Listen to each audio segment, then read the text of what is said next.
Hello academicians, welcome to BM academy. आज हम class 12 geography का चैप्टर करने वाला है, chapter number 7 transport and communication. तो ये हमारी बुक 1 यानी कि जो फंडामेंटल्स ऑफ ह्यूमन ज्योग्राफी है उसका चैप्टर नंबर 7 है। तो हम इस चैप्टर के अंदर क्या देखेंगे, हमारा ट्रांसपोर्टेशन सिस्टम कैसा है, हमारा कम्युनिकेशन सिस्टम कैसा है। कम्युनिकेशन का बहुत छोटा पार्ट है, मैक्सिमम पार्ट इसके अंदर क्या है, ट्रांसपोर्ट का है। तो ट्रांसपोर्ट कौन कौन से वेज से होता है, ठीक है, और इसके अंदर वर्ल्ड पर्सपेक्टिव को ज़्यादा ध्यान में रखेंगे, ठीक है। तो वर्ल्ड के अंदर कौन कौन से तरीके से है, फिर वाटर ट्रांसपोर्ट के बारे में बात करेंगे, देन एयर ट्रांसपोर्ट के बारे में हम बात करने वाले हैं। देखो, ट्रांसपोर्ट एंड कम्युनिकेशन के अंदर हम देखेंगे कि जो भी चीज़ होती है, सपोज आप है ना अपने बाहर जाओगे, शुगर खरीदोगे, तो आपको हर एक जगह से आपको पता चलेगा कि वो कहीं से ट्रांसपोर्ट होकर आपके पास आई है। तो हर एक जगह पर हर एक चीज़ मिलना पॉसिबल नहीं है। तो ट्रांसपोर्ट एंड कम्युनिकेशन बहुत ज़्यादा रिक्वायर्ड है। अभी क्या होता है, producing centres and consuming centres के बीच में होता है, यानी कि एक जहाँ पे प्रोड्यूस हो रहा है और जहाँ पे कंज्यूम हो रहा है, उन दोनों के बीच में क्या होता है, ट्रांसपोर्टेशन आ जाता है। यानी कि सपोज कोलकाता में प्रोड्यूस हो रहा है, ठीक है, और वहाँ से क्या है, जयपुर के अंदर आ रहा है, तो बीच में कौन लाएगा उसको, ट्रांसपोर्ट के जो नेटवर्क्स है, जो व्हीकल्स है वो लाएंगे, तो ट्रांसपोर्टेशन बीच में आ गया। इसके अंदर क्या होता है, मास प्रोडक्शन भी जरूरी होता है और एक्सचेंज भी जरूरी होता है, और एक कॉम्प्लेक्स प्रोसीजर है, ठीक है। ऐसा नहीं कि आपको बहुत इजीली मिल जाएगा, बहुत ज़्यादा कॉम्प्लेक्स चीज़ है, क्योंकि बहुत ज़्यादा आप देखोगे कॉस्ट भी आ जाती है, बहुत सारी चीज़ें आ जाती है, बहुत सारे फैक्टर्स आ जाते हैं। अब यहाँ पे क्या होता है, हर एक रीजन अपना जो आइटम है, यानी कि जो सामान प्रोड्यूस कर सकता है वो करता है, जो उसके सबसे अच्छा प्रोड्यूस कर सकता है, और फिर क्या होता है, ट्रेड एंड ट्रांसपोर्ट की वजह से क्या होता है, वो सामान दूसरी जगह पहुंच जाता है। और ट्रेड किसके ऊपर डिपेंड करती है, ट्रांसपोर्ट एंड कम्युनिकेशन कैसा है, ठीक है, वहाँ का नेटवर्क कैसा है। और कई बार होता है कि जो आपकी क्वालिटी ऑफ लाइफ है और जो आपकी हाई लेवल लिविंग स्टैंडर्ड्स है वो किसके ऊपर डिपेंड करते हैं, कितना अच्छा आपका ट्रांसपोर्ट है, कितना अच्छा आपका कम्युनिकेशन है और कितनी अच्छी ट्रेड हो रही है। लिविंग स्टैंडर्ड का हाई क्या मतलब है कि आपके पास कितनी चॉइसेस है, ठीक है, कितनी आपके पास चॉइसेस है, कितने गुड्स है आपके पास, तो वो क्या हो जाएगा, हाई लिविंग स्टैंडर्ड हो जाएंगे। अब इसके अंदर क्या होता है कि आपकी सर्विस होनी चाहिए, फैसिलिटी होनी चाहिए कि आप जो गुड है और जो ह्यूमन है उसको ट्रांसपोर्ट कर सकते हो। अब इसके अंदर क्या होता है कि कितने टाइप्स होते हैं, सबसे पहले लैंड पर हो सकते हैं, आप रेलवे लोगे, लैंड लोगे, उसके ऊपर हो जाएगा। देन वाटर पर हो जाएगा, ठीक है, जो बहुत सारे कैनल्स है, इनलैंड वाटरवे हो जाएगा, कोस्टल एरियाज हो जाएंगे। देन एयर से हो जाता है, फिर पाइपलाइंस हो जाता है, पाइपलाइन जिसके अंदर जो लिक्विड मटेरियल्स है, गैस है, वो ट्रांसफर हो जाएगी। अब इसके अंदर क्या होता है, हमें एक ऑर्गेनाइज इंडस्ट्री लानी है ताकि हम सोसाइटी की नीड्स को सेटिस्फाई करें, जिसके अंदर क्या होता है, हमें डिलीवरी वगैरह सारी चीज़ें आ जाएगी आपके अंदर। और नेशंस ट्रांसपोर्ट क्यों डेवलप करती है, क्योंकि डिफेंस के लिए भी करती है और सर्विसेज के लिए भी करती है। और ज़्यादा अच्छा ट्रांसपोर्ट क्या होता है, रिक्वायर्ड होता है for communication, for development, for cooperation, everything. अब एक इंपॉर्टेंट कंसेप्ट आ जाता है नोड्स एंड लिंक्स। ये हमने उस वाली बुक में पढ़ा है। तो नोड्स क्या होती है, नोड्स यानी कि सपोज यहाँ पे बहुत सारे है ना, दिल्ली है, ठीक है, दिल्ली के अंदर बहुत सारे रोड्स आ रही है, ठीक है, उसको कनेक्ट कर रही है, तो दिल्ली क्या हो जाएगा, नोड हो जाएगा, सेंट्रल प्लेस। और लिंक्स क्या हो जाएगी, जो उस रोड्स, जो नेटवर्क उसे कनेक्ट कर रहे हैं, वो लिंक्स हो जाएगी। अब ट्रांसपोर्ट आप देखोगे लैंड, वाटर, एयर, पाइपलाइंस के अंदर होता है। और इंट्रा रिलीजियस और इंटर रिलीजियस होता है। इंट्रा रिलीजियस यानी कि एक ही रीजन के अंदर हो रहा है, इंटर रिलीजियस यानी कि अलग अलग रीजन के बीच में हो रहा है। इसके अंदर देखोगे पैसेंजर और फ्राइट, फ्राइट यानी जो गुड्स होते हैं वो भी ट्रांसपोर्ट होता है और पैसेंजर भी ट्रांसपोर्ट होता है, एक्सेप्ट फॉर पाइपलाइन। उसके अंदर क्या होता है, सिर्फ लिक्विड मटेरियल्स ही ट्रांसपोर्ट हो सकते हैं। अब मोड कैसे लूंगी यार, मैं वाटर का लूंगी, एयर का लूंगी, ठीक है, या फिर मैं लैंड का लूंगी, तो किसके ऊपर डिपेंड करता है कि मेरे कौन से गुड्स है, कौन से सर्विसेज है, कैसे कॉस्ट होगी, ठीक है, अवेलेबिलिटी है वहाँ पे या नहीं है। और कई बार होता है कि जो ज़्यादातर जो ट्रेड होती है वो कहाँ से होती है, ओशन से होती है। क्यों होती है वो हम पढ़ेंगे, ठीक है, ओशन से ही ट्रेड होती है ज़्यादातर, और रोड से भी होती है कई बार, क्योंकि वो door to door service provide करती है और फास्ट होती है। रेलवे से भी होती है, पर उसके अंदर ज़्यादा लंबे डिस्टेंस तक आपको ट्रैवल करना है, फिर ज़्यादा भारी मटेरियल तो होता है। एयरवेज जिसके अंदर आपको लाइट मटेरियल है जो जल्दी खराब हो जाएगा, ठीक है, जिसकी वैल्यू बहुत ज़्यादा हाई है, क्यों तब होती है, क्योंकि अगर ज़्यादा वैल्यू नहीं होगी तो यार एयर ट्रांसपोर्ट का खर्चा भी तो आ जाएगा, तो वैल्यू हाई होनी तो ज़रूरी है। अब हम बात करने वाले हैं रोड ट्रांसपोर्ट की। अब जो लैंड ट्रांसपोर्ट है ना, उसके अंदर क्या होता है कि गुड्स एंड सर्विसेज को मैं लैंड से ट्रांसपोर्ट कर रही हूँ। पहले क्या था कि कोई ऐसे व्हीकल्स तो नहीं होते थे, तो जो ह्यूमन है वो ही ट्रांसपोर्ट करते थे। कैसे करते थे, जो पालकी हुई, ढोली हुई, उसको देखे हुए आपने देखा होगा कि आप कोई सीरियल देखते हो ना, तो उसके अंदर पहले क्या था कि एक कंधों पर लेकर जाते थे, कोई राजकुमारी होती थी, तो क्या होता है, पालकी होती थी। कई बार एनिमल्स को भी यूज़ करते थे, हॉर्सेस, कैमल्स, उनको यूज़ करते थे। जैसे ही व्हील आया तो हमने एनिमल्स के द्वारा जो है ना क्या करिए, जो कार्स चल रही है उसको यूज़ करना शुरू कर दिया। फिर जैसे जैसे स्टीम इंजन आया तो उसकी वजह से क्या हुआ, रेलवेज आना शुरू हो गया। फर्स्ट रेलवे कब आई थी? 1825 के अंदर आई थी। कहाँ से आई थी? स्टॉकटन टू डार्लिंगटन, इंग्लैंड के अंदर है। कहाँ है? इंग्लैंड के अंदर। कहाँ से? Stockton to Darlington. फिर धीरे धीरे पॉपुलराइज होने लगी और फिर यूएसए के अंदर ये आई। और यूएसए के अंदर डेवलपमेंट का आप जो मेजर श्रेय दोगे ना, मेजर जो रोल है वो किसका है? रेलवेज का ही है। फिर क्या हुआ? Internal consumption. इंटरनल कंबक्शन क्या होता है? आप देखोगे कि जो कार्स होती है ना उसके अंदर इंटरनल कंबक्शन होता है, यानी कि बाहर से आपको रेलवेज के अंदर क्या होता है? बाहर से आपको धुआं निकलता है, ऐसे कार के अंदर नहीं होता, ठीक है, धुआं निकलता है बट एज अ वो कार के अंदर ही होता है इंजन। तो उसकी वजह से क्या हुआ? रोड ट्रांसपोर्ट रिवॉल्यूशनाइज हो गया, नए डेवलपमेंट्स हुए, पाइपलाइन रोपवेज और केबलवेज हुए। और पाइपलाइन ट्रांसपोर्ट क्या करती है? पाइपलाइन ट्रांसपोर्ट क्या करती है? ऑयल्स, वाटर, कोई वेस्ट हो गया उसको ट्रांसपोर्ट करती है। अब मैं आपको बहुत शॉर्ट में बता रही हूँ, ठीक है। अब आप देखोगे धीरे धीरे चैप्टर कैसे आगे बढ़ता है, ठीक है। अब मैं धीरे धीरे बताऊंगी आपको इसके आगे डिटेल में। जो ये तो शुरुआती चैप्टर है, ठीक है, वो मेन चैप्टर तो बाद में आएगा। अब हम वापस टॉपिक पर आते हैं। जो फ्राइट यानी कि जो गुड्स है उसको हम कैसे कैरी करते हैं? रेलवेज के थ्रू, ओशन के थ्रू, ठीक है, बोट्स के थ्रू, ट्रक्स के थ्रू, पाइपलाइंस के थ्रू। और पहले हम क्या करते थे? एनिमल्स को यूज करते थे, जो एक्सपेंसिव है बट अभी भी सप्लीमेंट अभी भी यूज होता है। कहाँ यूज होता है? देखो जो हॉर्सेज है वो कहाँ होते हैं? वेस्टर्न कंट्रीज के अंदर होते हैं। डॉग्स और रेनडियर्स जहाँ पे स्नो बहुत होती है वहाँ पे होते हैं। मुल्स क्या होता है? माउंटेन एरियाज के अंदर होते हैं। कैमल्स का होते हैं कारावान, जो डेजर्ट्स के अंदर है वहाँ पे होते हैं। बुलॉक्स का होते हैं जो इंडिया के अंदर अभी भी हो रहे हैं। अब रोड्स की बात करें तो रोड्स क्या है? बहुत ज़्यादा इकोनॉमिकल है, बहुत ज़्यादा सस्ती पड़ती है for short distance. Door to door service provide करते हैं, यानी घर से घर तक ये सर्विस कौन प्रोवाइड करता है? रोड प्रोवाइड करता है। अब इसके अंदर दो तरह के आते हैं, अनमेटल्ड जो सुटेबल नहीं है हर सीजन के लिए, एंड मेटल जो हर सीजन के लिए सुटेबल है।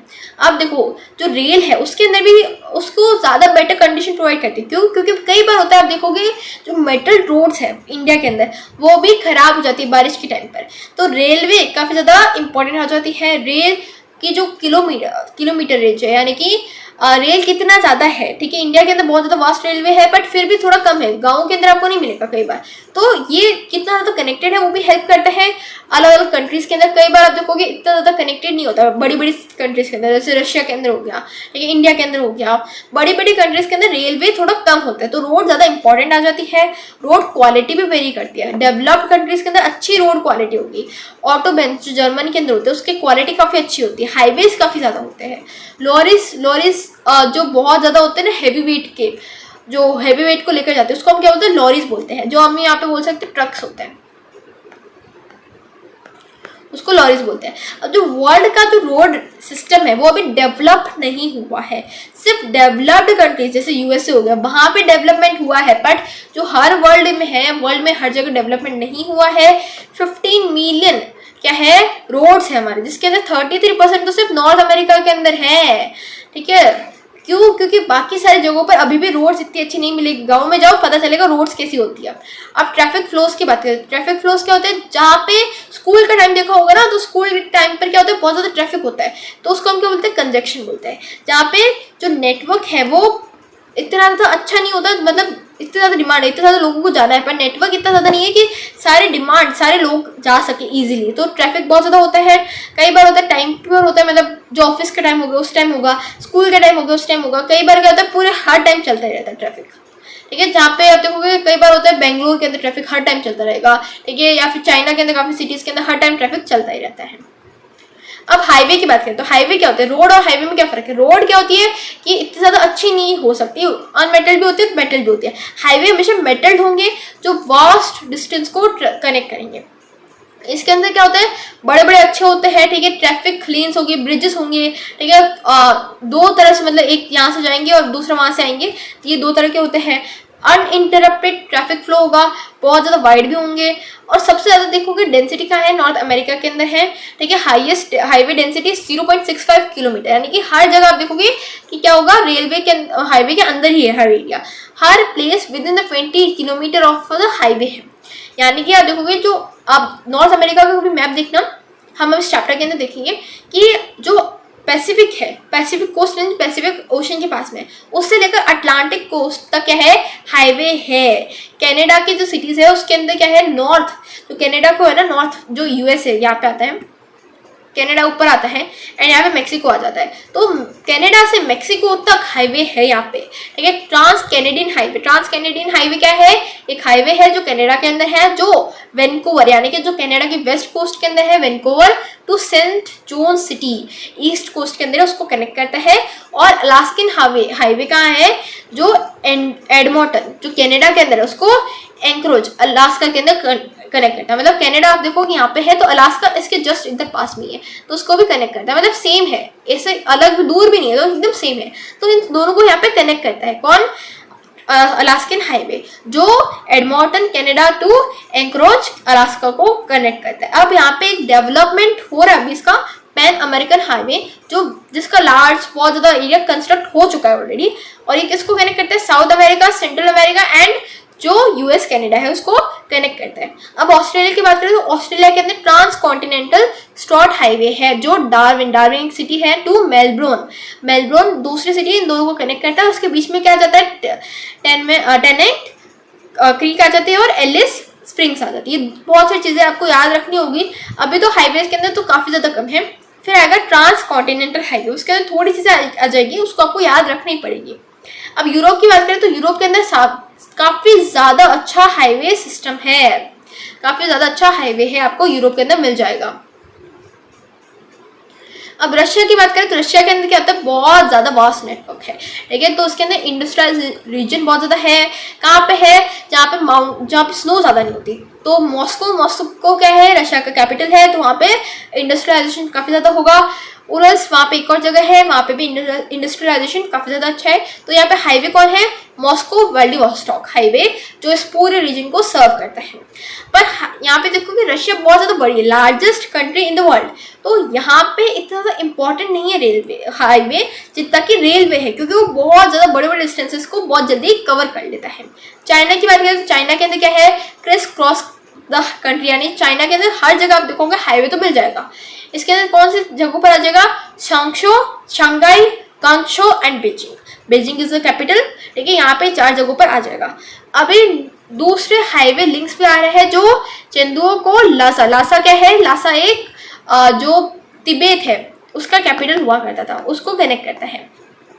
इंडिया के अंदर आप देखोगे गोल्डन क्वाड्रिलेटरल है, जो किसको कनेक्ट करता है? न्यू दिल्ली, मुंबई, चेन्नई एंड कोलकाता, चारों दिशाओं में कनेक्ट करता है। और ये एकदम ऐसा शेप का है, तो उसको गोल्डन क्वाड्रिलेटरल बोलते हैं। अफ्रीका के अंदर ज़्यादा हाईवे नहीं है, पर जो हाईवे है वो एल्ग्रिस और कोनाक्री को ज्वाइन करता है, और क्लेरियो और केप टाउन को भी कनेक्ट करता है। अब बॉर्डर रोड्स की बात करें तो बॉर्डर रोड्स क्या है? जो इंटरनेशनल बॉर्डर पर चलती है। इंटरनेशनल बॉर्डर पर रोड्स बनी हुई होती है ताकि जो आर्मी है वो भी जा सके, डिफेंस भी प्रोवाइड हो सके, और जो वहाँ पे रहते लोग उनको भी कनेक्टिविटी प्रोवाइड हो सके, ट्रांसपोर्ट को यूज़ भी कर सके, मिलिट्री वहाँ पे जाने के लिए, और बॉर्डर एरियाज विलेजेस के अंदर भी लोग यूज़ कर सके। ज़्यादातर कंट्रीज़ के अंदर ये रोड्स है ही, आपको मिल जाएगी, ठीक है। अब रेलवे की बात करें तो रेलवे क्या है? एक ऐसा ट्रांसपोर्ट है, लैंड ट्रांसपोर्ट, जो बहुत ज़्यादा अगर बल्कि मटेरियल है, बहुत ज़्यादा हैवी मटेरियल, उसको ट्रांसपोर्ट करता है लंबे लंबे डिस्टेंसेस तक, पैसेंजर्स को भी ट्रांसपोर्ट करता है। और इसके अंदर जो गॉसेस यानी कि जो ये पटरी होते हैं ना, वो कितने साइज़ की वो डिपेंड होती है। ब्रॉड यानी कि जो 1.5 मीटर से ज़्यादा है, स्टैंडर्ड यानी जो 1.44 मीटर है, और मीटर यानी कि जो 1 मीटर है, और स्मॉलर भी होती है। जो यूके है उसके अंदर क्या होता है? स्टैंडर्ड गॉज होती है, यानी कि जो 1.44 मीटर है वहाँ तक होती है। अब कम्यूटर ट्रेन्स क्या होती है? जो एक जगह से दूसरी जगह जाने में हेल्प करती है। यूके, यूएसए, जापान और चाइना के अंदर काफ़ी ज़्यादा, जापान और इंडिया के अंदर काफ़ी ज़्यादा इंपॉर्टेंट है। 13 लाख किलोमीटर ऑफ रेलवे हमारे वर्ल्ड के अंदर है, जिसके अंदर ट्रैफिक चलता रहता है, मतलब हर टाइम ही चलते रहता है। यूरोप के अंदर सबसे ज़्यादा डेंस नेटवर्क है, ठीक है। 4,40,000 किलोमीटर ऑफ रेलवे है, जिसके अंदर डबल और मल्टीपल स्टैक, यानी कि एक जगह से यहाँ पे आएगी, दूसरी जगह से यहाँ पे चली जाएगी, मल्टीपल स्टैक्ड रेलवे है। और बेल्जियम के पास हाईएस्ट रेलवे डेंसिटी है। किसके पास है? बेल्जियम के पास 1 किलोमीटर पर 6.5 स्क्वायर किलोमीटर। हाई डेंसिटी क्या है? इंडस्ट्रियलाइज्ड रीजन के अंदर है। और इम्पॉर्टेंट रेल हेड्स आप देखोगे जो यूरोप के अंदर, वो कहाँ है? लंदन, पेरिस, ठीक है, मिलान, बर्लिन, वार्सो एंड ब्रुसेल्स। अब यहाँ पे पैसेंजर ट्रांसपोर्ट ज़्यादा इंपॉर्टेंट है। जो गुड्स है उससे, ठीक है। और अंडरग्राउंड रेलवेज काफी ज्यादा इंपॉर्टेंट आते हैं, लंदन और पेरिस के अंदर काफी ज्यादा चलती है। चैनल टनल किसने दी थी? यूरो टनल ग्रुप ऑपरेट करता है उसको, वो किसको कनेक्ट करती है? लंदन एंड पेरिस को। ध्यान रखना, थोड़े नाम आपको याद रखने होंगे, चैप्टर थोड़ा मेमोराइजिंग वाला है तो आपको पूरा याद रखना होगा। रशिया की बात करें तो रशिया 90% जो ट्रांसपोर्ट है रशिया के अंदर वो किसकी वजह से होता है? रेलवे की वजह से होता है। डेंस नेटवर्क है, कहाँ पे आ जाएगा? जहाँ पे इतना ज़्यादा स्नो नहीं है, ठीक है। तो जो यूरल्स एक जगह है, इंडस्ट्रियलाइज रीजन है, तो उसके वेस्ट में क्या है? डेंस नेटवर्क है। मॉस्को के अंदर सबसे ज़्यादा इंपॉर्टेंट आ जाता है क्योंकि कैपिटल है, तो यहाँ पे मेजर लाइन्स आपको मिल जाएगी। अंडरग्राउंड एंड कम्यूटर ट्रेन यहाँ पे भी इंपॉर्टेंट है। अब नॉर्थ अमेरिका की बात करें तो यहाँ पे भी डेंस नेटवर्क है। 40% ऑफ जो वर्ल्ड है उसका रेल नेटवर्क यहाँ पे आ जाता है। क्यों? क्योंकि यहाँ पे जो रिसोर्सेज है वो काफ़ी ज़्यादा है, तो उसको एक्सट्रैक्ट करने के लिए, उसको ट्रांसपोर्ट करने के लिए रेलवे काफ़ी ज़्यादा रिक्वायर्ड है। और ज़्यादातर डेंस नेटवर्क कहाँ पे मिलेगा? ईस्ट सेंट्रल यूएसए के अंदर मिलेगा और कनाडा के अंदर मिलेगा। कनाडा के अंदर आप देखोगे पब्लिक सेक्टर के अंदर रेलवेज आ जाती है, तो अलग अलग जहाँ पे बहुत कम पॉपुलेशन है वहाँ पे भी आपको ये मिल जाएगी। ट्रांस कॉन्टिनेंटल रेलवे जो व्हीट और कोल को कैरी करती है। ट्रांस कॉन्टिनेंटल रेलवे के बारे में भी हम बात करेंगे, चिंता मत करो, सब कुछ बात होगा इस चैप्टर में। अब ऑस्ट्रेलिया की बात करें तो सबसे पहले ऑस्ट्रेलिया के अंदर क्या है? 40,000 किलोमीटर ऑफ रेलवे है। 25% का है न्यू साउथ वेल्स, एक जगह है ऑस्ट्रेलिया के अंदर। इंटरेस्टिंग चीज़ बताऊं तो ऑस्ट्रेलिया, ये देखो ये ऑस्ट्रेलिया सपोज, तो यहाँ पे कुछ पॉपुलेशन ज़्यादा नहीं है, यहाँ पे ही मेन पॉपुलेशन है, यहाँ पे मेन टाउन्स है, तो रेलवेज भी यहाँ पे होती है। वेस्ट ईस्ट लाइन जो पर्थ यहाँ पे आ जाता है आई थिंक, और सिडनी यहाँ पे, इन दोनों को कनेक्ट करती है। न्यूजीलैंड ऑस्ट्रेलिया के पास में एक कंट्री है जिसको, जो कहाँ पे है इसके अंदर? नॉर्थ आइलैंड के अंदर मेनली रेलवे होगी। क्यों होगी? क्योंकि वहाँ पे जो फार्मिंग एरिया है, फार्मिंग एरिया से जो फार्म जो प्रोड्यूस हो रहा है उसको ट्रांसपोर्ट किया जाता है। साउथ अमेरिका के अंदर क्या होता है? रेलवे होती है। कहाँ पे होगी? पमास ऑफ अर्जेंटीना, ठीक है। Coffee growing region of Brazil, ताकि क्या हो? ट्रांसपोर्टेशन अच्छा हो सके। ये टोटल 40% ऑफ साउथ अमेरिका का जो रेलवे रूट है वो कहाँ पे होगा? अर्जेंटीना और ब्राजील के अंदर होगा। चील भी आ जाती है जहाँ पे क्या होती है? अच्छी आपको मिल जाएगी कनेक्टिविटी। कहाँ पे मिलेगी? माइनिंग साइट्स में होगी। और दूसरी कंट्रीज आप देख सकते हो, पेरू, ठीक है, बोलीविया, इक्वेडोर, कोलंबिया, वेनेजुएला, यहाँ पे बहुत कम, अधिकतर ज़्यादा रेलवे आपको नहीं मिलेगी। इंटीरियर के अंदर जाओगे तो बहुत ज़्यादा कम हो जाएगी। अब ट्रांस कॉन्टिनेंटल रूट यहाँ पे एक है, यहाँ पे ट्रांस कॉन्टिनेंटल रेलवे कौन सी है? ब्यूनोस एरिस टू वेलपोरासो विया उस्पालाता पास, ठीक है। आपको नाम याद रखने हैं, स्पेलिंग याद रखना, कैसे भी प्रोनाउंस करो, बस नाम याद रखना। ये 3,900 मीटर हाई है। ये आपको नाम बहुत ज़्यादा याद करने पड़ेंगे, तो कम से कम 5-10 बार आपको उस चैप्टर को पढ़ना ही पड़ेगा। एशिया के अंदर जो डेंस नेटवर्क ऑब्वियसली है, Japan, China, India, other networks पे आपको देखोगे वेस्ट एशिया के अंदर भी बहुत ज़्यादा नेटवर्क्स आपको मिल जाएंगे, पर इतना ज़्यादा हाईली आपको डेवलप्ड नेटवर्क्स नहीं मिलेंगे। क्यों? क्योंकि वहाँ पे स्पेस पॉपुलेशन है, पॉपुलेशन ज़्यादा नहीं है। अफ्रीका की बात करो तो उसके अंदर सेकंड लार्जेस्ट कॉन्टिनेंट है, बट रेलवे इतना ज़्यादा नहीं है। 40,000 किलोमीटर ऑफ रेलवे है, ऑस्ट्रेलिया जितनी, यानी कितना बड़ा कॉन्टिनेंट है, सेकंड लार्जेस्ट है, पर ऑस्ट्रेलिया जितनी क्या है? रेलवे है। साउथ अफ्रीका के अंदर ही 18,000 किलोमीटर है। क्यों? क्योंकि वहाँ पे माइनिंग काफ़ी ज़्यादा है, तो माइनिंग के लिए इंडस्ट्रीज, मतलब माइनिंग साइट से वो काफ़ी ज़्यादा है, तो उसके लिए क्या चाहिए? ट्रांसपोर्ट करने के लिए रेलवे चाहिए। रूट्स यहाँ पे इंपॉर्टेंट कौन सी आ जाती है? बेंगुला रेलवे जो Angola to Katanga Zambia belt को कनेक्ट करती है। देन तांजानिया रेलवे जो जाम्बियन कॉपर बेल्ट टू, ठीक है, बर इस्लाम को कनेक्ट करती है। Then railway through Botswana and Zimbabwe जो साउथ अफ्रीका से लिंक है। देन ब्लू ट्रेन जो केप टाउन को प्रिटोरिया से कनेक्ट करती है। और थोड़े थोड़े जगहों पर आपको क्या मिलेंगे? थोड़े थोड़े पोर्ट्स मिल जाएंगे, ठीक है, और इंटीरियर तक थोड़ा मिल जाएगा, पर यहाँ पे इंटरनेशनल कनेक्टिविटी नहीं है। अब ट्रांस कॉन्टिनेंटल मैं आपको बताना भूल गई थी, ट्रांस कॉन्टिनेंटल रेलवे क्या होती है? जो एक मतलब एक कॉन्टिनेंट है सपोज, उसके अंदर एक जो पॉइंट से दूसरे पॉइंट तक जो कनेक्ट करते हैं ना रेलवे, या फिर जो भी चीज़ है, वो उसको हम क्या बोलते हैं? Transcontinental railway.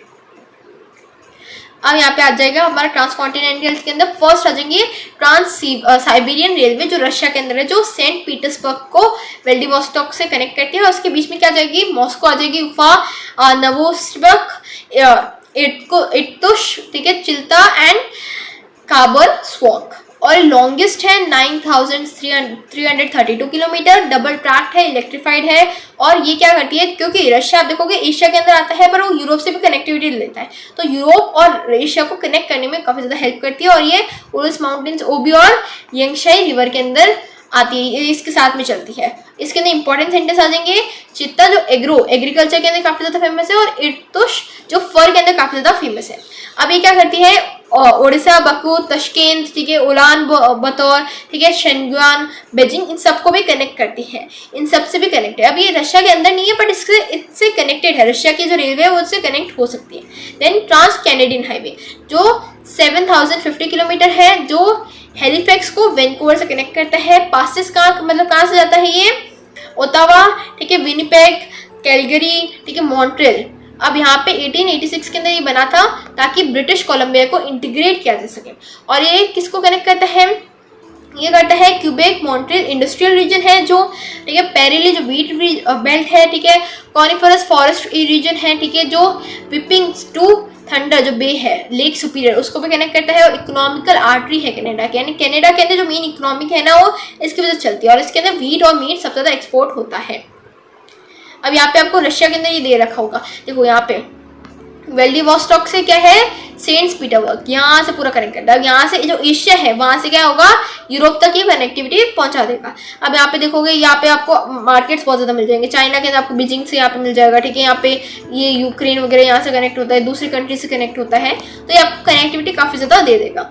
अब यहाँ पे यूनियन एंड पैसिफिक रेलवे की बात हो रही है, ठीक है, और यहाँ पे आपको सारे मैप्स चाहिए, हम पढ़ेंगे अभी। यूनियन एंड पैसिफिक रेलवे जो यूएसए के अंदर है, जो न्यूयॉर्क को सैन फ्रांसिस्को से कनेक्ट करती है। अब देखो न्यूयॉर्क को यहाँ पे सैन फ्रांसिस्को से कनेक्ट करती है, और बीच में कौन सी आ जाती है हमारी, इवेल्स, ओगन, ठीक है, ये सारी आपको क्लीवलैंड, ये सारी आपको चिकागो, ये सारी कंट्रीज, ये सारे रीजन्स आ जाते हैं। अब यहाँ पे ये आपको रीजन दे रखे हैं, और इसके अंदर एक्सपोर्ट क्या होता है, ओर्स, ठीक है, कोई भी ओर हो गया, कोई ग्रेन हो गया, कोई पेपर हो गया, कोई केमिकल्स हो गए, सबको एक्सपोर्ट किया जाता है। अमेरिका जो ऑस्ट्रेलियन है, ट्रांस कॉन्टिनेंटल रेलवे जो पर्थ को सिडनी से कनेक्ट करती है, ये कहाँ से पास होती है, कैलगरी, ठीक है, ब्रोकन हिल्स और अगस्तु से पोर्ट से पास होती है। और नॉर्थ जो साउथ लाइन है वो Adelaide to Alice Spring to and Darwin बेडम से कनेक्ट होती है। अब यहाँ पे देखो मैप के अंदर ये पर्थ हुआ, ये सिडनी हुआ, ठीक है, इन दोनों को कनेक्ट कर लिया। यहाँ पे ब्रोकन हिल आ गई, पीटर्सबर्ग आ गया, ठीक है, पोर्ट अगस्त आ गया, ठीक है, फॉरेस्ट आ गया, ये सबको कनेक्ट करके हुए जाती है ऑस्ट्रेलिया के अंदर जो ट्रांस कॉन्टिनेंटल रेलवे। अब आ जाते हैं ओरिएंट एक्सप्रेस जो पेरिस से इस्तांबुल तक जाती है, ठीक है, ये स्ट्रासबर्ग, मुनिच, वियना, इन सबको, बेलग्रेड, इन सबको कनेक्ट करती है। और इस्तांबुल 96 आवर है, पहले जो 10 दिन लगते थे सी से, पर अब क्या है सिर्फ 96 आवर्स के अंदर पहुंच जाती है लंदन से इस्तांबुल। इसके अंदर क्या होता है, एक्सपोर्ट चीज़, ठीक है, बेकन जो होता है, ओट्स होता है, वाइन जो फ्रूट्स है, जो मशीनरी है वो एक्सपोर्ट होती है। अब यहाँ पे ट्रांस एशियाटिक रेलवे प्रपोज की गई, यानी कि ऐसा बोला गया है कि ऐसे करो, जो इस्तांबुल से क्या करेगी, Bangkok, Iran, Pakistan, India, Myanmar और बांग्लादेश, इन सबको कनेक्ट करेगी और यहाँ पे पूरा जाएगी। पर ये प्रपोज की गई है, अभी तक ये हुआ नहीं है, ठीक है। अब हम बात करने वाले वाटर ट्रांसपोर्ट की। देखो कोई भी रूट है, ब्रांड, अब मुझे बताओ कि वाटर है वो एक जगह से दूसरी जगह कनेक्टेड है। ओशन एक पैसिफिक है, अटलांटिक से कनेक्टेड है, ठीक है। इंडियन जो ओशन है वो किससे, जो अटलांटिक ओशन उससे कनेक्टेड है, जो आर्टिक ओशन उससे कनेक्टेड है, सब जगह से कनेक्टेड होता है। जबकि जो लैंड ट्रांसपोर्ट है वो कनेक्टेड नहीं होता। तो उसका एडवांटेज क्या है, कोई कनेक्शन आपको स्थापित करने की जरूरत नहीं है क्योंकि वो ऑलरेडी है। तो ओशन ऑटोमेटिकली लिंक्ड है और इसके अंदर अलग अलग साइजेस की शिप आ सकती है। सिर्फ पोर्ट फैसिलिटी चाहिए है दोनों तरफ, मतलब यहाँ से जहाँ से जा रहा है और जहाँ से आ रहा है, दोनों तरफ से पोर्ट जो फैसिलिटी है वो चाहिए। ज़्यादातर चीपर है क्योंकि फ्रैक्शन नहीं होता, मतलब ज़्यादातर जो है ना ट्रैफिक ज़्यादा नहीं होता, एनर्जी भी कम लगती है। और इसके अंदर आप देखोगे सी रूट्स आ जाती है, एक आ जाता है इनलैंड। सी रूट्स क्या होती है, जो सी पर चलती है, ओशन पर चलती है, जिसके अंदर हाईवे आपको ज़रूरत नहीं है, ठीक है, कोई मेंटेनेंस कॉस्ट नहीं लगती। जो ओशन ट्रांसपोर्ट है वो चीपर होता है, बड़े बड़े मटेरियल्स को एक साथ लेकर जा सकते हैं, बहुत लंबे लंबे डिस्टेंसेस ट्रेवल कर सकते हैं। मॉडर्न शिप के अंदर आपको रेडार मिल जाएगा, वायरलेस सब कुछ मिल जाएगा, आपको रेफ्रिजरेटर मिल जाएंगे, टैंकर्स मिल जाएंगे, ठीक है। शिप्स अच्छे स्पेशलाइज्ड होगी, कंटेनर होगा जिसके अंदर कार्गो हैंडलिंग, मतलब आप देखोगे जब भी कोई होता है ना, जो शिप्स होती है उसके अंदर ऑयल वगैरह सबको हैंडल किया जाता है। अब इसके अंदर इंपॉर्टेंट सी रूट्स की बात करें नॉर्थ अटलांटिक सी रूट जो नॉर्थ ईस्टर्न यूएसए को और नॉर्थ वेस्टर्न यूरोप को कनेक्ट करती है। ये क्या है, इंडस्ट्रियलाइज रीजन है। 1/4 of the world's foreign trade यहीं से होती है। क्यों? क्योंकि सबसे बिजिएस्ट है और इसको हम क्या बोलते हैं, बिग ट्रंक रूट भी बोलते हैं। हाईली एडवांस्ड है और यहाँ पे फैसिलिटीज भी अच्छी मिलेगी। अब देखो मैप में देखती हूँ, North Atlantic sea route, North Atlantic sea route, यहाँ पे यूरोप आ गया, ये आ गया नॉर्थ अमेरिका, ये आ गया अटलांटिक ओशन, ये नॉर्थ वाला रीजन, ये क्या हुआ, इसको कनेक्ट कर रहा है। अब आ जाते हैं हम किस पे, हमारी मेडिटेरियन इंडियन ओशन सी रूट, जिसको क्या हम पहले क्या बोलते थे, ओल्ड वर्ल्ड, ठीक है, जो पहले पूरे बहुत सारे कंट्रीज को सर्व करते थे। मैप में देखो क्लियर होगा, मेडिटेरियन यहाँ पे आ जाएगा, ठीक है, यहाँ से पूरा यहाँ पे हम बोलते, अभी तो हम क्या करते हैं, यहाँ से बीच में से आ जाता है। क्यों? क्योंकि यहाँ पे सुएज कैनाल है। पहले यहाँ से पूरा घूम के यहाँ पे पहुँचते थे। नॉर्थ जो एशिया है उसको यूरोप से कैसे कनेक्ट करेंगे, पूरा केप ऑफ गुड होप, यहाँ से जाएंगे, जो अफ्रीका है वो बीच में आ जाएगा, ठीक है, फिर एशिया यहाँ पे आ जाएगा। बहुत लंबा डिस्टेंस लगता था, बहुत ज़्यादा कॉस्ट भी आती थी, पर सुएज कैनाल ओपन हो गई अभी। अब इस रूट को हम देखेंगे तो उसका हम क्या बोलते हैं, ओल्ड वर्ल्ड के अंदर ये होती थी, बहुत सारे लोगों को सर्व करा है इसने, ठीक है। सुएज कैनाल की वजह से क्या होता है, टाइम भी कम हुआ है, डिस्टेंस भी कम हुआ है। पहले हम केप ऑफ गुड होप, मैंने आपको बताया ना, यहाँ पे this is Cape of Good Hope, यहाँ से घूम कर जाते थे। ये मुंबई हो गया, ठीक है, थाईलैंड हो गया, यहाँ पे सिंगापुर हो गया, इन सबको कनेक्ट करती है। और आप देखोगे जो केप ऑफ गुड होप है ना, इसके अंदर क्या होता है, वेस्टर्न यूरोप को West Africa, South East Asia, Australia, इन सबसे कनेक्ट करती है। और इसके अंदर क्या होता है, ट्रेड इंक्रीज होती है ईस्ट और वेस्ट अफ्रीका के अंदर। क्यों? क्योंकि यहाँ पे जो नेचुरल रिसोर्सेज है वो काफ़ी ज़्यादा है, ठीक है, जो टिन, कॉपर, ये सब आपको मिल जाएगा। वापस मैप में देखते एक बार, केप ऑफ गुड होप है, यूरोप से यहाँ पे आए, अफ्रीका को कनेक्ट किया, साउथ अफ्रीका को कनेक्ट किया, ठीक है, फिर यहाँ से ऑस्ट्रेलिया को कनेक्ट किया, ठीक है, साउथ ईस्ट एशिया को कनेक्ट किया, इंडिया को कनेक्ट किया, ठीक है, साउथ एशिया को कनेक्ट किया, इन सबको कनेक्ट हुआ। साउथ अटलांटिक, अटलांटिक ओशन क्या है, अटलांटिक का है, यहाँ पे ये पूरा अटलांटिक है। ये नॉर्थ हो गया, नॉर्थ के बारे में हम पढ़ लिया। साउथ किसको कनेक्ट करेगा, साउथ अमेरिका, और जो वेस्ट हमारा क्या है, जो अफ्रीका, उसको कनेक्ट करेगा, ठीक है। अब यहाँ पे कौन से आ जाएगी, ब्राज़ील, अर्जेंटीना और यूरुग्वे। अब इसके अंदर क्या होता है, ट्रैफिक कम है। क्यों कम है? क्योंकि यहाँ पे डेवलपमेंट नहीं हुआ, पॉपुलेशन नहीं है, ठीक है, रिसोर्सेज इतने नहीं है, इंडस्ट्रियलाइज एरिया है। कहाँ पे, सिर्फ ब्राज़ील के अंदर आपको मिल जाएगा, ठीक है, थोड़ा बहुत साउथ अफ्रीका के अंदर मिल जाएगा, ज़्यादा इतनी ज़्यादा कनेक्टिविटी नहीं है। सिर्फ दो जगह से होता है, रियो डी जेनेरियो और केप टाउन, क्योंकि यहाँ पे प्रोडक्ट्स अच्छे हैं और रिसोर्सेज मिल जाएंगे। ये देखो यहाँ पे ये हो गया रियो डी जेनेरियो, यहाँ पे ब्राज़ील में आ जाएगा, देन यहाँ से केप टाउन में आ जाएगा। तो यहाँ से सिर्फ इतना ही कनेक्ट होता है। अब नॉर्थ पैसिफिक की बात करूँ, नॉर्थ पैसिफिक ये होनोलुलु को कनेक्ट करती है। अब होनोलुलु कहाँ है, हवाई के अंदर है, हवाई के अंदर, ठीक है। और इसके अंदर ग्रेट सर्कल रूट होता है जो वैंकूवर एंड योकोहामा को कनेक्ट करता है। 2,480 किलोमीटर का डिस्टेंस ये रिड्यूस करता है। अब यहाँ पे west coast of North America के अंदर आप देखोगे Vancouver, Seattle, Portland, San Francisco, Los Angeles आ जाएंगे। नाम याद करने के मैं आपको मैप दिखा देती हूँ, बहुत ईजिली समझ में आ जाएगा। अब यहाँ पे क्या है, नॉर्थ अमेरिका, ये क्या है, एशिया, बीच में आ जाता है हवा यहाँ पे। तो यहाँ से जब यहाँ पे पहुँचते हैं ना, ये क्या हो जाएगी, हमारी ओशन रूट हो जाएगी। अब यहाँ पे जो नॉर्थ अमेरिका की जो वेस्ट कोस्ट है, इनकी सिटीज़ को जो यहाँ पे एशिया की जो ईस्ट कोस्ट पे जो सिटीज़ है वो कनेक्ट होगी। अब योकोहामा कहाँ है, जापान के अंदर है, ठीक है, जापान के अंदर यहाँ पे आ जाएगा। और जो होनोलुलु है वो है हवाई के अंदर, ठीक है। और यहाँ पे देखोगे हाँ ठीक है, शेंघाई जो चाइना के अंदर है, ये हांगकांग, ये सिंगापुर, इन सबको एशिया की साइड से कनेक्ट करेगा। और Vancouver, San Francisco, Los Angeles को अमेरिका की साइड से कनेक्ट करेगा। अब साउथ पैसिफिक की बात करें तो ये कहाँ से होगा, साउथ पैसिफिक, यहाँ से आते हैं साउथ पैसिफिक। साउथ पैसिफिक कहाँ जाएगा, ये है नॉर्थ, ये साउथ।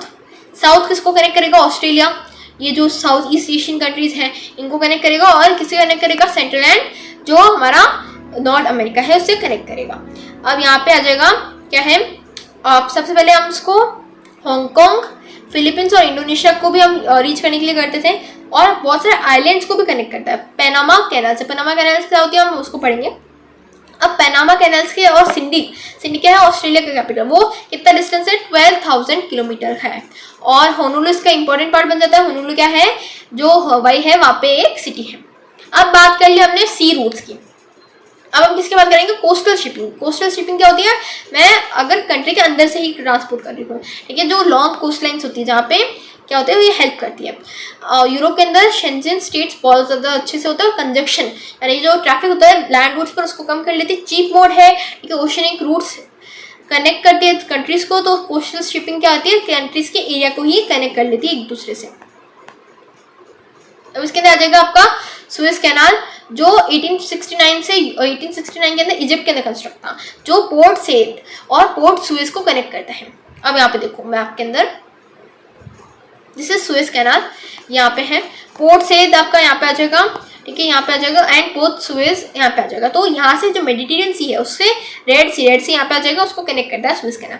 अब पहले क्या था, पूरा यहाँ पे केप ऑफ गुड होप तक घूमकर जाना पड़ता था, पर अब क्या है, यहाँ से डायरेक्ट यहाँ पे पहुंच जाओ, ठीक है। साउथ ईस्ट एशियन कंट्रीज या एशियन कंट्रीज से ट्रेड करनी है आपको, तो डायरेक्ट पहुंच जाओ। इसकी वजह से क्या हुआ है, डिस्टेंस कम हुआ है, बट यहाँ पे क्या है, आर्टिफिशियली कंस्ट्रक्टेड कैनाल है, तो क्या है, इस टैरिफ बहुत ज्यादा, मतलब अब देखो इसके अंदर रुपए बहुत ज्यादा लेते हैं अगर आपको यहाँ से जाना हो, तो बहुत ज्यादा लोग जाते भी हैं यहाँ से, जो 100 शिप्स डेली जाती है, जिसको 10 से 12 घंटे चले जाते हैं। जो शिप का डिस्टेंस है वो कम हुआ है, सी रूट्स का डिस्टेंस कम हुआ है, ठीक है। और पर कई बार होता है कि यार ये बहुत ज्यादा कॉस्टली पड़ती है, क्यों, क्योंकि यहाँ पे पैसे बहुत ज्यादा लेते हैं आपको अगर इससे पास होना है तो, ठीक है। यहाँ पे टोल टैक्स होता है ना, तो वहाँ पे भी टोल टैक्स लेते हैं, बहुत ज़्यादा लेते हैं। तो कई बार अगर आपके प्रोडक्ट इतने ज़्यादा पैसे वाले नहीं है, मतलब इतना ज़्यादा क्वालिटी नहीं है, इतना ज़्यादा प्राइस नहीं है, तो आप क्या करोगे, केप ऑफ गुड होप से चले जाते हैं शिप्स, यहाँ से जाते ही नहीं है। अब यहाँ पे रेलवे भी आपको मिल जाएगी सुएज के साथ में ही, जो इस्लामिया टू कैरियो है, ठीक है। यहाँ पे एक जगह का नाम याद रखना है। और यहाँ से आपको पानी कहाँ से मिलेगा, सुएज कैनाल के अंदर, नाइल से मिलेगा, ठीक है, नाइल से सुएज तक और पोर्ट से इस तक। अब हम बात करने वाले पनामा कैनाल की। पनामा कैनाल क्या है, देखो यहाँ पे, दिस इज पनामा कैनाल, ठीक है, दिस इज पनामा कैनाल। अब यहाँ पे पनामा कैनाल क्या है, सबसे पहले अगर मुझे यहाँ से सपोज मुझे अमेरिका से, यहाँ पे वेस्ट कोस्ट है, यहाँ से मुझे यूरोप के अंदर करना है, तो मुझे पहले यहाँ से पूरा घूमकर ऐसे जाना पड़ता था, पर क्योंकि कैनाल ओपन हो गए, मैं यहाँ से बीच में से जा सकती हूँ, तो मेरा डिस्टेंस कम हुआ, यहाँ से पनामा वाला एरिया से मैं जा सकती हूँ, यहाँ से मैं डायरेक्ट ट्रेड कर सकती हूँ यूएसए और उसके साथ, ठीक है। और यहाँ पे क्या है, अटलांटिक कोस्ट ओशन से पैसिफिक ओशन, अटलांटिक ओशन से पैसिफिक ओशन कैसे, ये देखो, ये है हमारा पैसिफिक, ये अटलांटिक, इन दोनों को कनेक्ट किया, ठीक है, ये दोनों को कनेक्ट कर लिया। अब इसको यूएस गवर्नमेंट ने बिल्ड किया था। और ये पनामा इस्थमस, इस्थमस क्या होता है कि सपोज यहाँ पे सी है, ठीक है, यहाँ पे भी सी है, यहाँ पे भी सी है, बीच का जो एक लैंड एरिया होता है उसको, ये इसको हम क्या बोलते हैं, इस्थमस बोलते हैं। ये पनामा सिटी और कोलन के बीच में आ जाता है, और उसको पनामा कैनाल बनाया है। सही लेंथ कितनी है, 72 किलोमीटर, और इसके अंदर 12 किलोमीटर डीप कटिंग है, और 6 लॉक सिस्टम है, यानी कि पहले शिप्स को उठाते हैं, लेकिन पानी बहुत ज़्यादा लाते हैं, फिर वापस गिराते हैं ताकि वो पास हो सके। कॉस्ट कम हुई है, मतलब डिस्टेंस कम हुआ है इसकी वजह से, न्यूयॉर्क और सैन फ्रांसिस्को का 13,000 किलोमीटर तक। देखो इधर, this is San Francisco, this is New York, यहाँ पे पूरा ट्रैवल करना पड़ता, डिस्टेंस कम हुआ, ठीक है। अब यहाँ पे क्या है कि जो वेस्टर्न यूरोप है और यूएस को कनेक्ट कर लेता है, ऑब्वियसली नॉर्थ ईस्टर्न और सेंट्रल यूएस को भी कनेक्ट करता है साउथ ईस्ट एशिया से, ठीक है। इकोनॉमिकल सिग्निफिकेंस है, बट जो सुएज कैनाल है उससे कम है, और क्या है, लैटिन एशियन इकोनॉमी से के लिए बहुत ज़्यादा इंपॉर्टेंट। लैटिन एशियन यानी कि जो यहाँ पे दिस रीजन वाला, ये जो है ना रीजन, इसके अंदर जो इकोनॉमीज है, इसके अंदर जो कंट्रीज है, उसके लिए काफ़ी ज़्यादा इंपॉर्टेंट आ जाता है। अब आ जाता है इनलैंड। इनलैंड क्या होता है कि जब मैं लैंड जो है ना कंट्री के अंदर ही एकदम चल रही हूँ, जहाँ पे मेरा इतना ज़्यादा पानी नहीं है, तो रिवर्स के अंदर ही कर रही हूँ मैं, ठीक है। कई बार बहुत ज़्यादा फॉरेस्ट होता है, तो वहाँ पे रिवर्स बहुत ज़्यादा अच्छी होती है ट्रांसपोर्ट के लिए। कई बार ट्रांसपोर्ट की जो स्लोप है, मतलब रोड है, इतनी अच्छी नहीं होती, तो हम क्या करते हैं, वाटर को यूज़ कर लेते हैं। इनलैंड वाटरवेज बहुत ज़्यादा हैवी मटेरियल है, उसके लिए भी सुटेबल है, हिस्टोरिकली इंपॉर्टेंट भी है। क्यों डिक्लाइन हुई, क्योंकि रेलवे बहुत ज़्यादा यूज़ होने लगी, वाटर बहुत ज़्यादा जो मेंटेनेंस है उसका इतना अच्छा नहीं हुआ। रिवर अभी भी सिग्निफिकेंट है डोमेस्टिक एंड इंडस्ट्रियल ट्रांसपोर्ट के लिए, बट इतनी ज़्यादा अच्छी नहीं हो रही अभी, क्योंकि डैम आ गए हैं। डैम की वजह से भी इंप्रूव होती है ये, ठीक है, ऐसा नहीं है डैम की वजह से इंप्रूव नहीं होगी, बट कई बार होता है डैम बंद होते हैं, तो उसके लिए थोड़ा बहुत आपको प्रॉब्लम आ जाती है। इसके अंदर क्या आ जाएगी, राइन वाटरवे। राइन वाटरवे क्या होती है, एक जो कंट्रीज के अंदर है, मतलब ये रिवर्स को अंदर कनेक्ट करती है, जर्मनी एंड नीदरलैंड्स के बीच में आ जाती है, ये फ्लो करती है जर्मनी एंड नीदरलैंड्स के अंदर, जो 700 किलोमीटर का डिस्टेंस कवर करती है। कहाँ से करेगी, ये करेगी जो रॉटरडैम है जो नीदरलैंड्स के अंदर, और बेसल जो स्विट्जरलैंड है उसके अंदर ट्रैवल करेगी। ओशन वेसल्स मतलब ओशन से कनेक्टिविटी कहाँ है इसकी, कोलोंग पर है, ठीक है। और रूर रिवर जो राइन को ज्वाइन करती है। आपको रिवर के नाम याद रखने होंगे। राइन के अंदर क्या है, कोल फील्ड्स बहुत ज़्यादा रिच है। अब डसलडॉर्फ क्या है, राइन का एक पोर्ट है रीजन का, जिसके अंदर क्या होता है, मोस्ट हैवीली यूज्ड वाटरवे, यानी सबसे ज़्यादा यहाँ पे ट्रैफिक होता है वाटर का, और इसके अंदर 220,000 ओशन शिप्स जाती है और 2 लाख क्या है इनलैंड वेसल्स जाते हैं। इनलैंड वेसल्स यानी इनलैंड जो शिप्स होती है, बोट्स होते हैं, वो जाते हैं और इंडस्ट्रियल एरियाज को कनेक्ट करते हैं। Switzerland, Germany, France, Belgium, Netherlands, इन सबको कनेक्ट करती है नॉर्थ अटलांटिक ओशन से। सेकेंड आता है डेन्यूब वाटरवे। डेन्यूब वाटरवे जो ईस्टर्न यूरोप को सर्व करता है। अब यहाँ पे आप देख सकते हो डेन्यूब वाटरवे जो ईस्टर्न यूरोप को सर्व करता है, जो ब्लैक फॉरेस्ट एक जगह है, वहाँ से राइज होता है और वापस ईस्टवर्ड फ्लो करता है। देन नेविगेशन का है, तरुणा सेवेरिन के अंदर होता है। एक्सपोर्ट क्या करता है, वीट, मेज, टिम्बर एंड मशीनरी एक्सपोर्ट करता है। थर्ड आ जाती है वोल्गा वाटरवे। वोल्गा वाटरवे क्या होती है, रशिया के अंदर है, जो बहुत सारे वाटरवेज होती हैं। वोल्गा एक इंपॉर्टेंट है उसमें से, जिसके अंदर 11,200 किलोमीटर का डिस्टेंस हम ट्रैवल करते हैं और कैस्पियन सी के अंदर जाता है। मतलब एक रिवर चल रही है वोल्गा, उससे फिर कैस्पियन सी के अंदर क्या हुआ, वाटर डिस्चार्ज हुआ। वोल्गा मॉस्लो कैनाल जो मॉस्को को भी कनेक्ट करती है, और वोल्गा डॉन कैनाल जो ब्लैक सी को भी कनेक्ट करती है। तो इंपॉर्टेंट कैनाल्स आ जाती है यहाँ पे। और ग्रेट लेक सेंट लॉरेंस सी वे, इसके अंदर क्या होता है, लेक्स बहुत सारी आ जाती है, सुपीरियर, हुरान, एरी एंड ऑन्टारो। ये कनेक्ट करती है सू कैनाल को किससे, वेलेंट कैनाल से, और यूनिक कमर्शियल वाटरवे है नॉर्थ अमेरिका के अंदर। पोर्ट्स क्या है, Duluth, Buffalo equipped like ocean ports. ठीक है। अब यहाँ पे ओशन वेसल्स क्या होंगे, जो मॉर्टेल के अंदर रीच करते हैं। अब यहाँ पे जगह के नाम, पूरे चैप्टर के अंदर आपको जगह के नाम मिलेंगे। आई नो ये ओवरवेलमिंग है, पर आपको इसको याद करना पड़ेगा। ठीक है। तो पोर्ट्स के अंदर आप वापस क्या आते हैं, पोर्ट्स कौन से है, दुलुलु, बफेलो, जो इसके अंदर ओशन पोर्ट्स आपको बहुत अच्छे मिल जाएंगे। ओशन वेसल्स आप देखोगे कहाँ पे आ जाएगी, मॉन्ट्रियल के अंदर, मॉन्ट्रियल से कनेक्ट होती है, फिर जो छोटे छोटे वेसल्स है उसको भी ट्रांसपोर्ट करती है। कैनल्स 3.5 मीटर डीप है। ठीक है। और इसके अंदर बाईपास बहुत अच्छा होता है, मतलब जो आप इतना लंबा रूट नहीं लेते, डायरेक्टली रूट ले लेते हो। नेक्स्ट आ जाती है मिसिसिपी वाटरवे। मिसिसिपी ओहियो को कनेक्ट करती है, यूएस के इंटीरियर को गल्फ ऑफ मेक्सिको से कनेक्ट करती है, और इसके अंदर आप देखोगे ये मिनेपोलिस एक जगह है, वहाँ पे रीच कर लेती है। अब हम बात करने वाले एयर ट्रांसपोर्ट की। तो एयर ट्रांसपोर्ट क्या है, फास्टेस्ट मीन है ट्रांसपोर्ट का, बहुत जल्दी हो जाता है, बहुत फास्ट है, बहुत क्विक है, बट बहुत ज़्यादा कॉस्टली है एट द सेम टाइम। ठीक है। और यहाँ पे वैल्यूबल कार्गो यानी वैल्यूबल मटेरियल्स बहुत अच्छे से बहुत ज़्यादा टाइम में रीच कर सकता है। अगर ज़्यादा वैल्यू नहीं होगी तो उसको कोई भी एयर ट्रांसपोर्ट से नहीं लेकर जाएगा। क्यों नहीं लेकर जाएगा यार, क्योंकि एयर ट्रांसपोर्ट में जितनी कॉस्ट लग जाएगी ना, उससे तो उसकी वैल्यू भी नहीं है। ठीक है। तो वो एयर ट्रांसपोर्ट के अंदर नहीं जाएगा, सिर्फ कॉस्टली मटेरियल ही जाएगा। और कई बार जगह होती है जहाँ पे आपको रोड नहीं मिलेगी, ठीक है, रेलवे नहीं मिलेगा, तो वहाँ पे एयर ट्रांसपोर्ट काफ़ी ज़्यादा हेल्प करता है। ये कनेक्टिविटी लाई है पूरे वर्ल्ड के अंदर। कई बार होता है माउंटेन्स की वजह से क्या होता है, जो आप रेलवे की वजह से नहीं पहुँच सकते, तो उसके अंदर आप एयरपोर्ट को मतलब एयर ट्रांसपोर्ट को यूज़ कर सकते हो। एक्सेसिबिलिटी ज़्यादा होगी है। एयरप्लेन्स क्या होती है, जो जहाँ पे बहुत स्नो होती है वहाँ से भी क्या करती है, लाती है। हिमालयन रीजन्स के अंदर भी कई बार होता है कि एयर ट्रांसपोर्ट डिस्टर्ब किया जा सकता है, मतलब कभी लैंडस्लाइड हो जाती है, उसकी वजह से क्या होता है, एयर ट्रांसपोर्ट डिस्टर्ब हो जाता है। तो उसके अंदर भी कई बार रूट्स भी डिस्टर्ब हो जाते हैं, तो उसके अंदर थोड़ी बहुत आ जाती है प्रॉब्लम्स, पर फिर भी हम एयर ट्रांसपोर्ट के ऊपर रिलाई कर लेते हैं। कई बार ये ओनली ऑल्टरनेटिव होता है, और कई बार स्ट्रैटेजिक इंपॉर्टेंस भी होती है। कई बार क्या होता है, हम जो हमारी एयरफोर्स है वो क्या करती है, एक स्ट्रैटेजिक इंपॉर्टेंस है उसकी।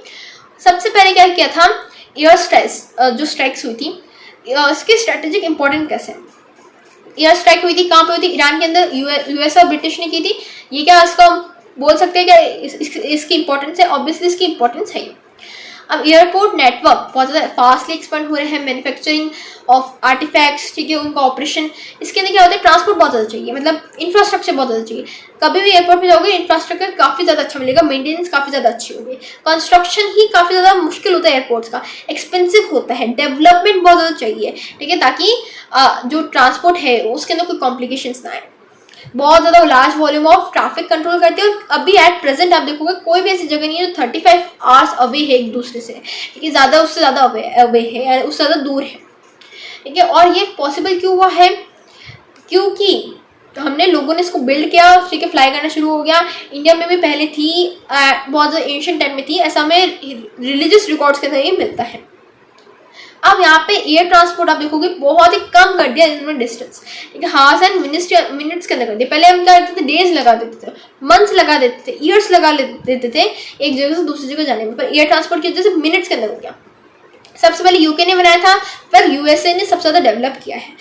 250 कमर्शियल एयरप्लेन्स हैं इंडिया के अंदर, मतलब इंडिया के अंदर नहीं, वर्ल्ड के अंदर 250 कमर्शियल प्लेन्स होती है भी, ठीक है। और रिसेंट डेवलपमेंट्स और ज़्यादा हो रहे हैं इसके अंदर, ठीक है। और सुपरसोनिक एयरक्राफ्ट भी हो रही है, जिसकी वजह से क्या हो रहा है, जो लंदन से न्यूयॉर्क जाती है जिसके अंदर बहुत ही कम टाइम लगता है, 3.5 आवर्स, यानी इतना कम टाइम लग रहा है और इतना ज़्यादा डिस्टेंस है। तो आप देख सकते हो एयर ट्रांसपोर्ट कितना ज़्यादा हेल्प करता है।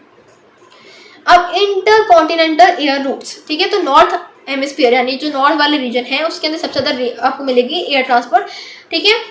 सबसे ज़्यादा जो आपको कहाँ मिलेगी air transport, north America, north hemisphere के अंदर मिलेगी, जहाँ पे डेंस रूट्स है। कहाँ मिलेगी डेंस रूट, यूएसए के अंदर, यूरोप के अंदर और साउथ ईस्ट एशिया के अंदर। यूएसए के अंदर ऑलमोस्ट 60% जो वर्ल्ड का एयरवे है वो वहाँ पे जगह।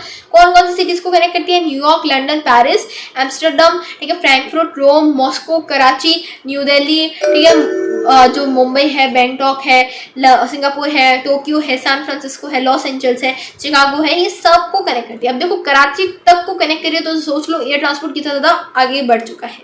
अफ्रीका, एशिया, इन सब के पार्ट्स को कनेक्ट करती है। अब यहाँ पे एयर सर्विसेज लिमिटेड है साउथर्न हेमिस्फीयर में, सदर्न हेमिस्फीयर में लिमिटेड है, नॉर्दर्न में बहुत ज़्यादा है। क्यों? क्योंकि यहाँ पे पॉपुलेशन इतनी अच्छी नहीं है, इकोनॉमिकल डेवलपमेंट नहीं हो रखा, लैंडस्केप इतनी अच्छी नहीं है। अब हम बात करने वाले पाइपलाइन के बारे में। पाइपलाइन क्या होती है? पाइपलाइन यानी एक पाइपलाइन बिछा देंगे और उससे लिक्विड और गैस ट्रांसपोर्ट होगा, यही होती है पाइपलाइन, ठीक है, ताकि जो फ्लो है उसको कम, वो इंटरप्ट ना हो। रोड के अंदर क्या होता है, ट्रैफिक आ जाएगा, पाइपलाइन के अंदर कोई ट्रैफिक नहीं आता। वाटर सप्लाई किसकी वजह से होती है? पाइपलाइन से होती है। हमने रोज देखा है, हमारे भी घर पे पानी आता है, पाइपलाइन के थ्रू आता है। कुकिंग गैस जो एलपीजी है उसको भी पाइपलाइन के थ्रू सप्लाई करते हैं बहुत सारी जगहों पर।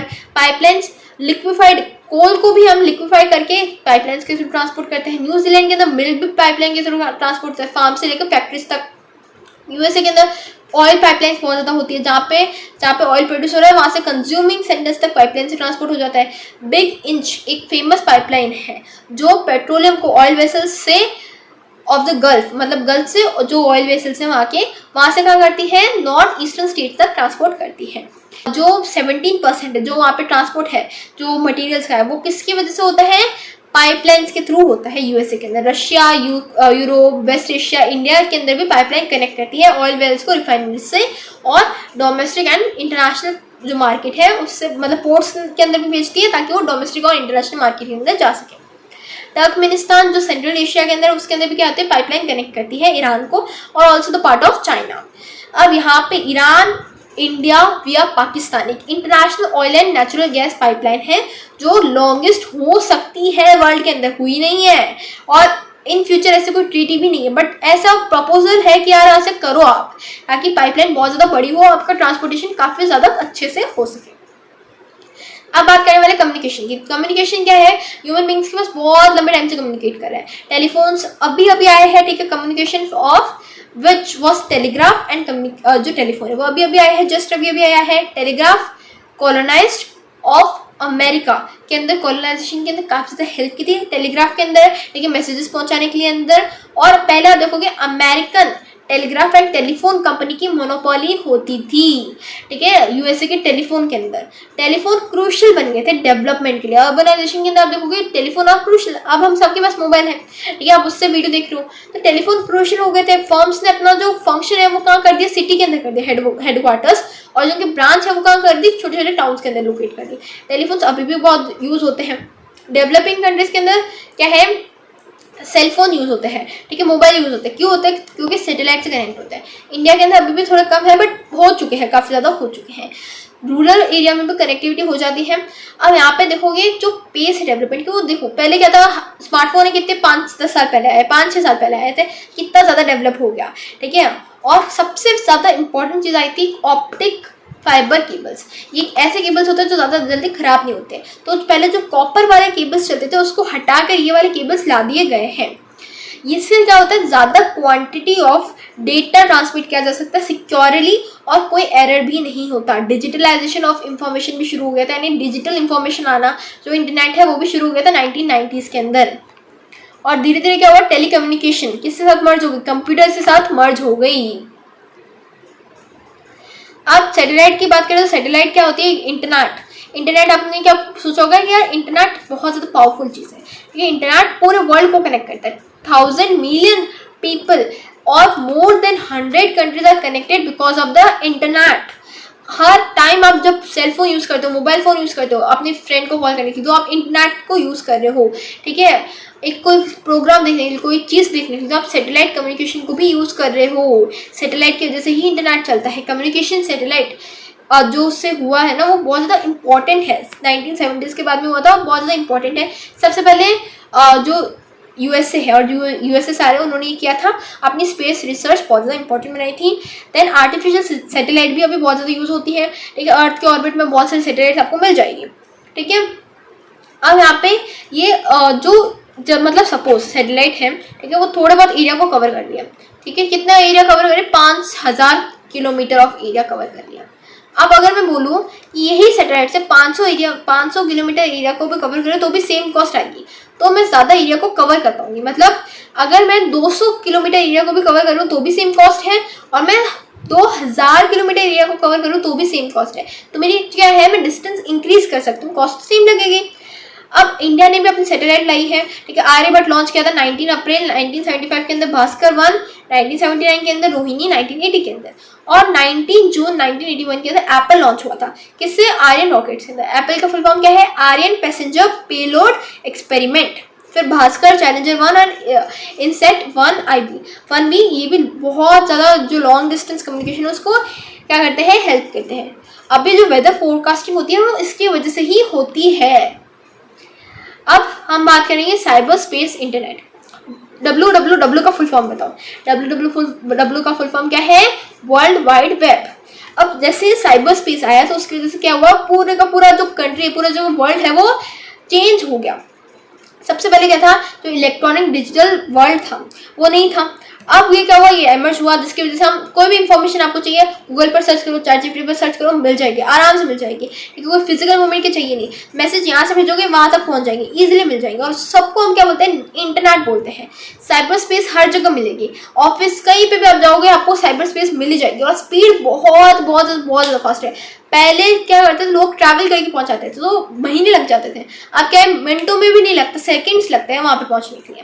पहले बहुत ही मतलब 50 मिलियन इंटरनेट यूजर्स थे 1995 के अंदर, और अभी कितने हैं 2023 के अंदर 5.4 बिलियन है। देखो कितना ज़्यादा इंक्रीज आया है। अब यहाँ पे जो पहले क्या था, यूएसए के अंदर मैक्सिमम इंटरनेट यूजर्स है, डेवलप्ड कंट्री है, पर अब क्या है, डेवलपिंग कंट्रीज के अंदर सबसे ज़्यादा इंटरनेट यूजर्स मिल रहे हैं। यूएसए का शेयर तो डिक्लाइन हुआ है, पॉपुलेशन कम हुई है, बट जो मेजर एरियाज है जो वो कहाँ हो रहे हैं, डेवलपिंग कंट्रीज के अंदर, वो चाइना, जापान, ठीक है, इंडिया। अभी यूएसए यूके और जर्मनी और जापान के अंदर भी है, बट जो डेवलपिंग कंट्रीज है उसके अंदर थोड़े ज़्यादा हो रहे हैं। ज़्यादातर लोग क्या कर रहे हैं कि इंटरनेट को यूज़ कर रहे हैं, साइबर स्पेस भी एक्सपेंड हो रहा है, ठीक है। जो इकोनॉमिकल और सोशल स्पेस है वो भी एक्सपेंड हो रहा है। ईमेल्स आप देखोगे बहुत कॉमनली यूज़ होते हैं। इंटरनेट हर जगह आपको मिल जाएगा, ठीक है। इंटरनेट के साथ टेलीविजन, रेडियो, ये सब आपको मिल जाएंगे, कहीं पे भी मिल जाएंगे। और प्लेस और टाइम का जो डिस्टेंस है, मतलब पहले क्या होता था, बहुत लंबे डिस्टेंस ट्रेवल करना होता था, बहुत टाइम लगता था, पर अब ऐसा कुछ भी नहीं है, फटाफट होता है सब कुछ, मिनटों में भी नहीं होता, सेकंड्स में होता है ये सब कुछ।